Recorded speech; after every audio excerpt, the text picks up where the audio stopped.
our Manitou Safe Conduct policy here, training.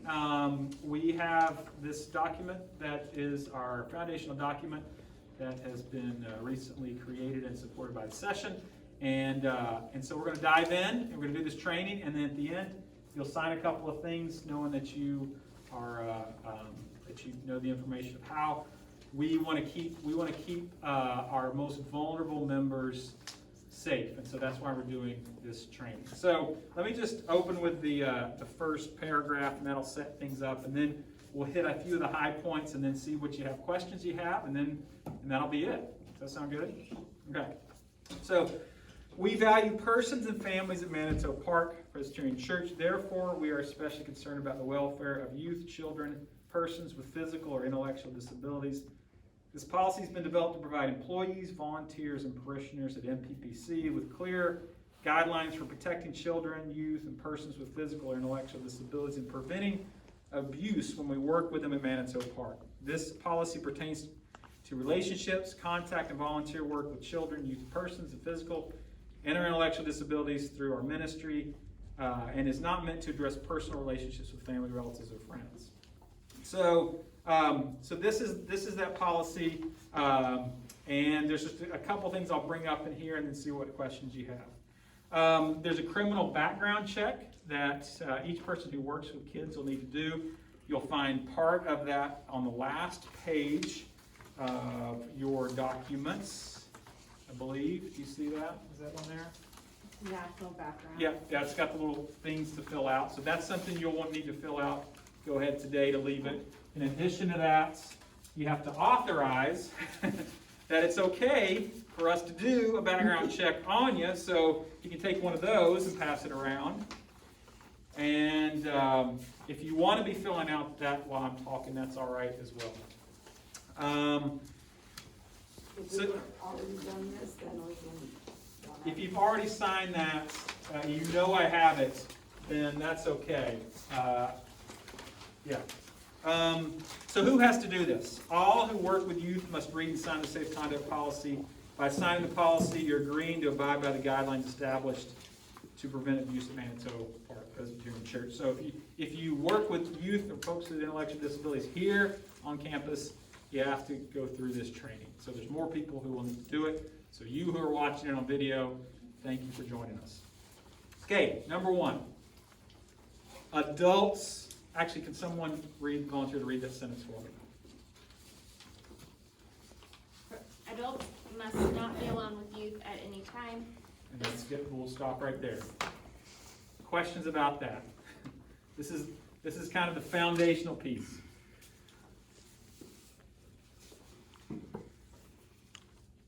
Make sense? Don't be alone with youth or folks with intellectual disabilities. Question, Marlene. Okay, we had a discussion about that. It doesn't necessarily have to be another adult. Right. So if it's, say, youth group we have on Wednesday, the other youth leaders will stay, but let's just say it's me with some of the youth. As long as there's two youth and an adult, you're okay, right? So that's why I have, when I drop Brandon off, I make sure Benjamin stays with me in the car. If it's your own child, of course you can be alone with them. Don't be ridiculous. But if it's someone else, good question. Any other questions about that? So would the same apply to young children too? Yes. Yeah. Kylie. Yeah, we have this rule for when I volunteer at the Nature Center, and basically we just call it the rule of three. So it's just make sure you have three people anytime you're going anywhere, even if it's like a bathroom break or something. Yep. Rule of three. That's good. Thank you. I like that. Yeah. Okay. Second one. Kylie, can you read the first sentence? All one-on-one conversation, mentoring, tutoring, and instruction must take place in a public setting where two or more persons are within view. Okay, so why do we have this rule? Why might we have it there? For witnesses, just in case, I don't know. Yeah, so it needs to be, if you're doing one-on-one stuff, again, keep the rule of three, but also it's if the stuff is happening here, you're not like, oh, come over to my house and we'll do some mentoring. Unless it's like, hey, here with our family, there's Benjamin might have friends over who are part of the youth group, that still fits within it, but the one-on-one stuff and the personal stuff needs to be done in a public space. Number 3, youth may never leave a room, field trip, bus, etc. by themselves. So this is also getting to youth being by themselves with one another. So there may be instances where kids, if kids are alone, if kids are by themselves, then they become sort of vulnerable to other folks. So we have to, in all our programs, have to keep be mindful of that. Fourth, staff and volunteers may not invite youth to visit or stay alone with them in their home overnight for extended periods. Back to the previous point. And then, Marlene, would you read the next one? To prevent physical or emotional abuse. To prevent physical or emotional abuse, staff and volunteers are to use positive interactions when working with youth. If a staff member or volunteer is having difficulty with a child, they should contact the pastor or an elder for assistance. Okay, so what do we mean by this? Positive.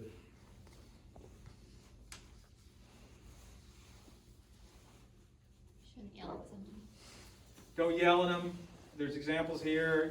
No hitting, no slapping, no belittling. It's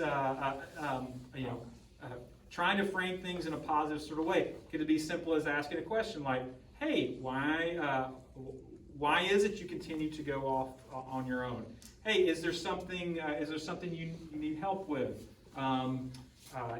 If you continue to do this, frame it in if you continue to disrupt, we're going to have you sit here by yourself for a while."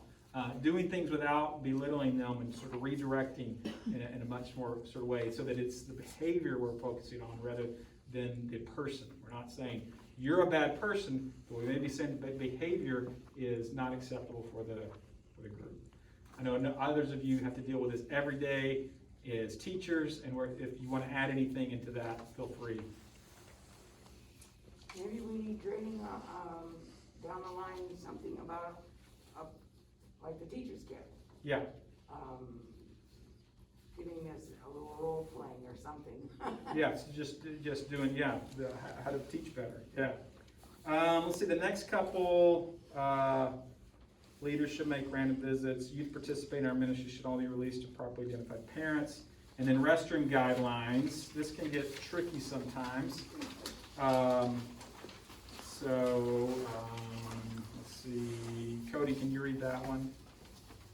For the protection of all, workers should never be alone with a child in a bathroom with the door closed and never be in a closed bathroom stall with a child. The worker shall remain outside the bathroom, viewable in a public space. Parents are strongly encouraged to have their youth visit the bathroom prior to each class. Okay, questions about bathroom expectations? So if we're teaching Sunday school and someone needs assistance in the bathroom and there's only one of us, what do we have? Someone go grab a parent from church, like, church. Yeah, I think that's a good idea. Others suggest, so Tracy says, hey, if you've got a kid who is in the bathroom and needs help, something's happened, what are your options? So one option, go to get a parent to come and deal with it. Any other options? Grab another leader and make sure that they can see you. Yeah. So you're not going, I don't know, so that they can see you. Yeah. Yeah, so someone else is there to say, hey, because here the protection runs both ways. It's it's protecting the kid, it's also protecting you, because if the kid says something or that so-and-so did this, then you've got another person to say that, no, I was there, that's not what happened. Typically, if it's a kid who's past diapering age and they need help in the bathroom, then I would get whatever adult brought them to church that morning to handle it with them. Yep.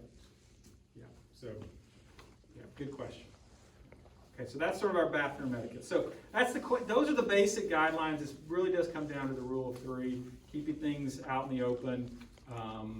And so any questions on those guidelines? Okay, the next section really is if something happens, there's a reporting procedure here. Keep this with it. You wanna let somebody know. I don't know, I'm a mandated reporter. If you're a teacher, you're a mandated reporter, so a number of you in here are mandated reporters. I don't know if that becomes the case if you're volunteering here. I don't think that is. But I'm telling you, you need to let somebody know if you suspect something's going on. And then we have a process for if something does happen, how the church will deal with it. And if you flip over to what would be the 5th page, there is a report form. So if it is Sunday school or something happens, then you can fill this out just so you can say, hey, I just want to document this, that we were there and so these two kids were playing and one of them fell and they started crying and they said, I'm going to tell my mom. Whatever, you could just fill out this form and say, here's what happened. If you suspect there's anything that might be going on. And then the last page is the acknowledgement that you have participated in, read this, and participated in this class. So any other questions? Do you have this electronically since this is a front to back? Yes, I do have it electronically. Yeah. I can send it in. So if there's an incident, like two kids are playing and one gets hurt, Yeah.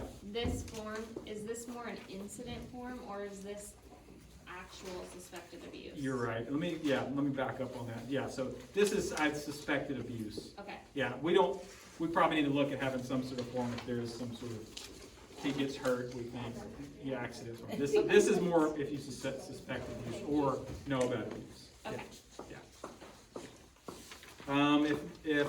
If that's it, I'll go ahead. We'll thank you all for watching. If you have questions, email myself, kwsykes@gmail.com, or ask me or call 253-472-1606. And otherwise, we'll look forward to getting your paperwork in as well.